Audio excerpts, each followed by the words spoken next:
ആദിവാസി യുവാവ് മർദ്ദനമേറ്റ് മരിച്ച നിലയിൽ കണ്ടെത്തി. പത്തനംതിട്ട ചിറ്റാർ കൊടുമുടി ആദിവാസി ഉന്നതിയിൽ സന്ദീപിനെയാണ് മരിച്ച നിലയിൽ കണ്ടെത്തിയത്. ഇന്നലെ രാത്രി ആളൊഴിഞ്ഞ പറമ്പിലാണ് ഇദ്ദേഹത്തിന്റെ മൃതദേഹം കണ്ടെത്തിയത്. ഞായറാഴ്ച രാവിലെ സന്ദീപ് ചിലരുമായി സംഘർഷത്തിൽ ഏർപ്പെട്ടതായി പ്രദേശവാസികൾ പറഞ്ഞു. നിതിൻ തോമസ് ടെലിഫോൺ ലൈനിലുണ്ട് വിവരങ്ങളുമായി. നിതിൻ, എന്താണ് പ്രദേശവാസികളും പോലീസും ഒക്കെ പറയുന്നത് ഈ സംഭവത്തിൽ?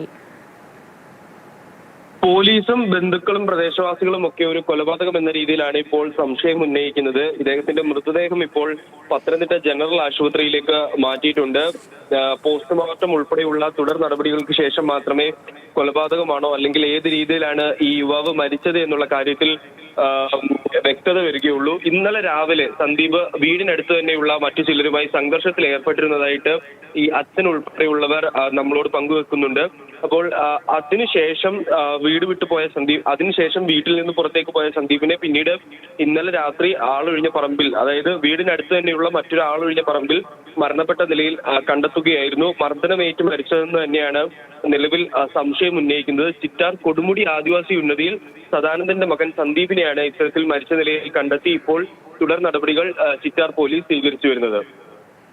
ശരി നിതിൻ, ഈ സന്ദീപിന്റെ പിതാവ് സദാനന്ദന്റെ പ്രതികരണമുണ്ട്, അതിലേക്ക്.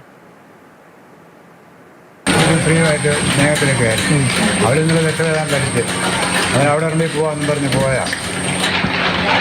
അന്നേരം രാവിലെ അച്ഛൻ ആരാന്ന് 2-3 പേരുണ്ടായിരുന്നു. ആരാന്നറിയില്ല, ഞങ്ങൾക്ക് സംശയം ഇതിൻ്റെ അച്ഛനെയാണ്. അവിടെ 3 പേര് ഇവൻ മരിച്ചു കിടന്നു പോകുന്ന കണ്ടത്. രണ്ടാമതും ചെന്നവർക്ക് മുമ്പ് പറഞ്ഞു വിവരങ്ങൾ പങ്കുവച്ചത്